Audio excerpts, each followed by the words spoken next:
Anti-Afro Svengalis. I hope everybody had a nice Christmas.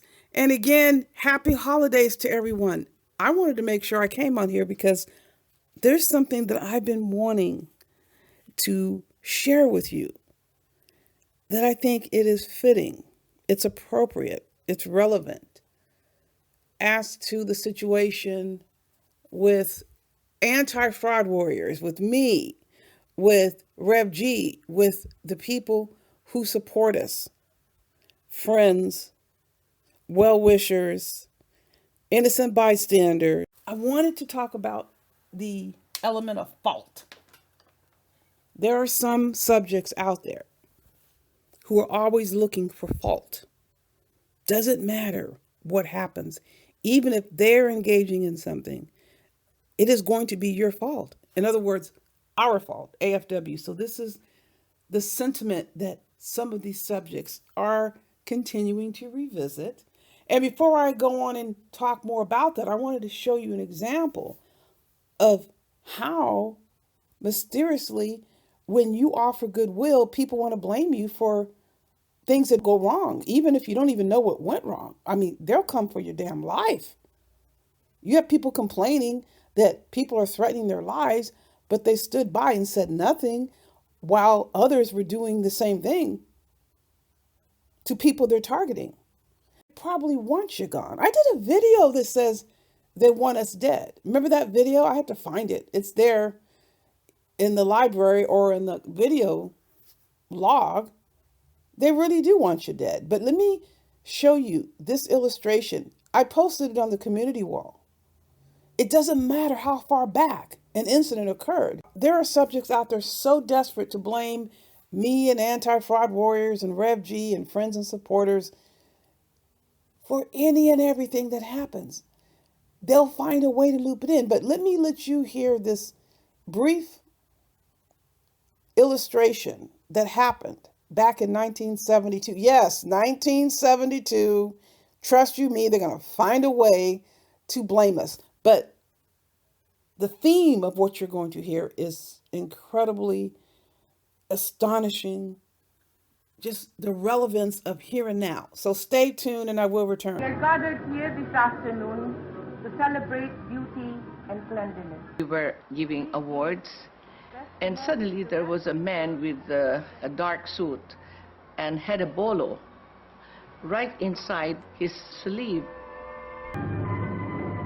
That fraction of a second, oh God, I said, if there's somebody going to kill me, why do they have to, Lord, why is it to be a bolo that is so ugly? It should have been such I wish they put some kind of a yellow ribbon or some kind of a nice thing with this kind of an ugly instrument. Why such an ugly instrument to kill me? I said, anyway, I was still joking at that point. In fact, when this man was hitting me with his bolo, I looked around. I said, I wonder whom he is about to kill. Little did I know that was going to me. He came in and closer until, it's me.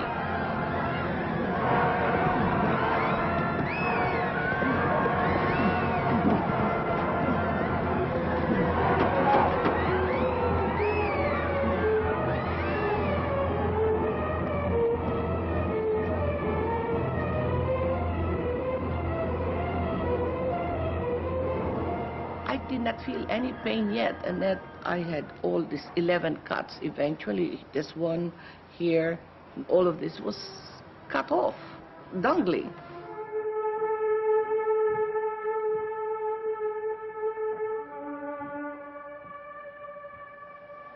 I was going to have plastic surgery so that the scars would not show. And Mark said, no, don't touch it, don't have this plastic surgery because it is your badge of courage, he said. There was absolutely no reason why I could have escaped that assassin. And I said to myself, maybe the Lord saved my life because I was pretty generous in the giving, in the serving, in the caring for my fellow men. And so from then on, I said to myself, since the Lord had given me a second chance, I'm not only going to be excessively giving and serving and caring and extravagantly doing things for others, but I'm going to be selfless. I'll give it all. People, I know I'm using sarcasm, but I'm also serious. When I'm talking about a situation like this, why did this scenario come to my head? Because one of the things Imelda Markle stated, you don't typically have experiences like this, typically. So it can be shocking. These are the conversations that several of us have held, like behind the scenes, when you see these types of issues cropping up and these frenzies and the screaming and the hollering and the just throwing out all this stuff.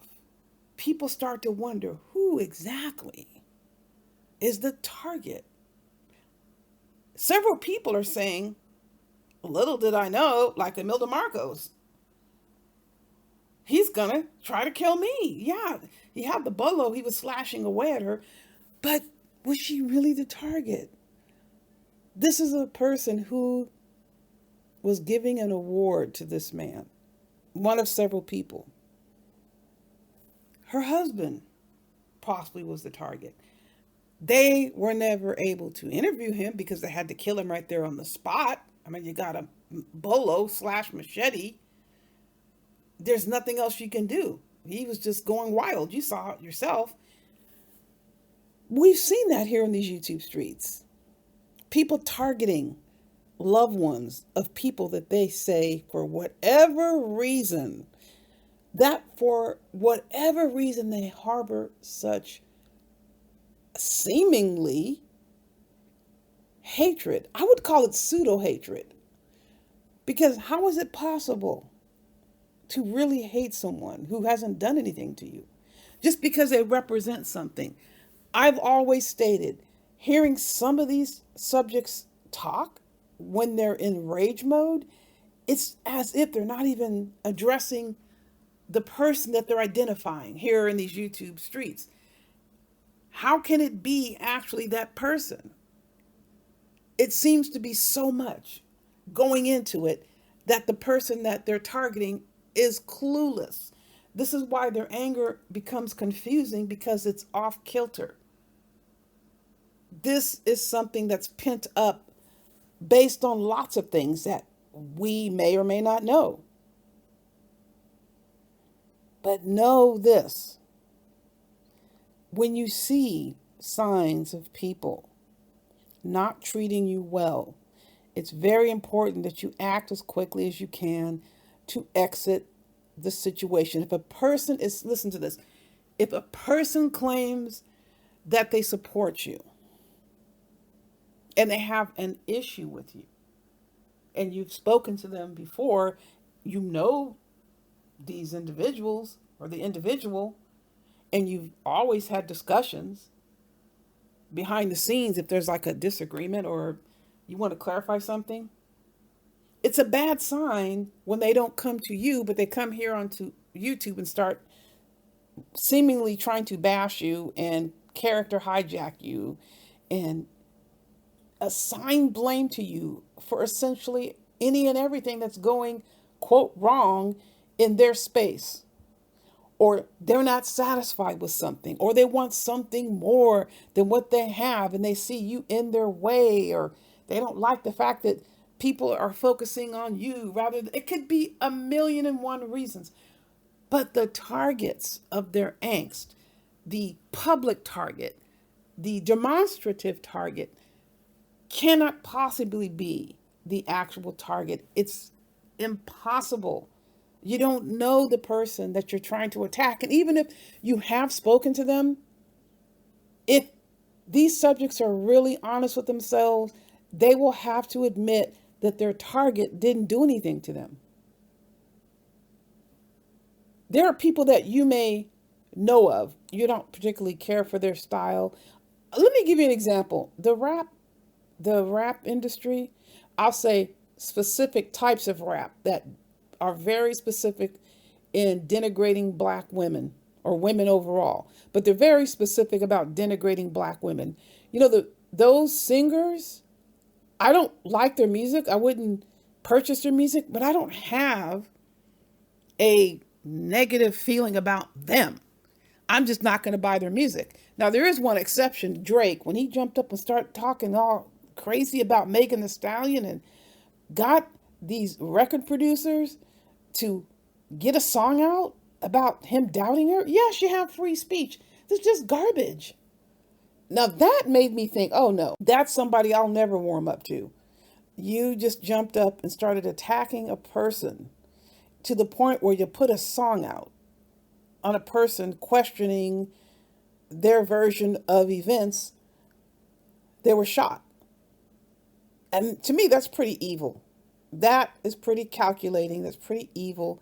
Wicked. Yeah, there was a word wicked. Photon, when you want wicked, there's your wicked. Read up on what Drake did, Photon. Check out what your friend Nikki Proctor Walden is doing before you want to call somebody wicked, my friend. I got a couple of bones to pick with you. Now, Photon used this terminology because he was pissed. I'm just sidetracking. He was pissed because I reposted that dissertation video that he posted. Photon, you post everybody's stuff. Let me tell you something, my friend. You need to watch what you say about me, someone who hasn't done anything to you. I got an issue with that. And the reason why I'm saying this out loud, because you made a comment out loud. Tread carefully coming for folks who haven't done anything to you. That's a bad omen to carry. I'm just stating what's true. There are people right now who came for others, who didn't do anything to them. In fact, they did nothing but extend goodwill. The recipients of the goodwill, for some reason, in their own world, have an incredible amount of resentment towards people who treat them with respect. I'm very clear about that. Deep down inside, people like this don't think they deserve to be treated well for whatever reason.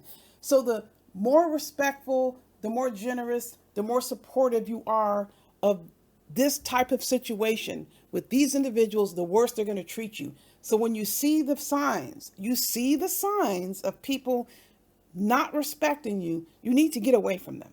That's my recommendation. In the end, you're going to do what you want to do.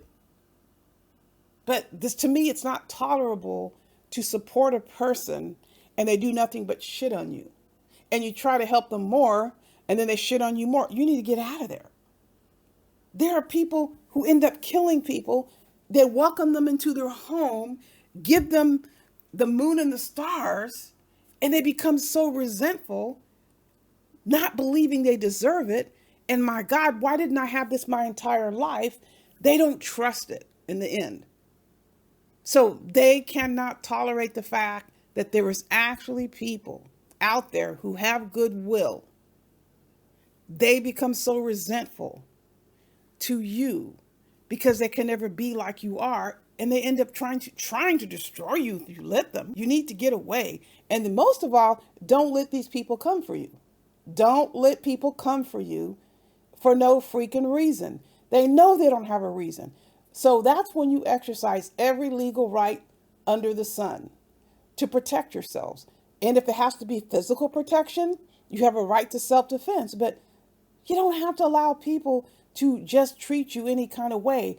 You can avoid them, but if they continue coming after you, and then this is a legal issue. We're not talking about mutual combat where you're fully engaged with the individual who you claim is threatening you, then you're threatening them and you're telling them to come up the interstate to beat. No, I'm not talking about that. And that's another topic I'm going to get into later. But I wanted to bring this particular situation up because it was on my mind about people, although you offer goodwill and you have good intentions, they're going to squander those and they're going to resent you for who you are. Don't let people guilt you for being nice, and don't let them tell you, oh my goodness, you should be wary of everyone else because you might miss helping someone out who really needs it. Don't let evil, ungrateful ingrates ruin your sense of humanity. That is the problem that we're seeing out there. Too many of these individuals think they have a right to just treat people any way they want, and then you need to be silent behind it. No, not in my case. I want to speak up, I'm going to speak up. That's the bottom line. These demons out here don't have any problem running their mouths, but they have a huge problem when their targets start speaking up. So this is just one of many examples I wanted to give. I have so much more I want to say, but in the meantime, people, you know the drill. Buyer beware.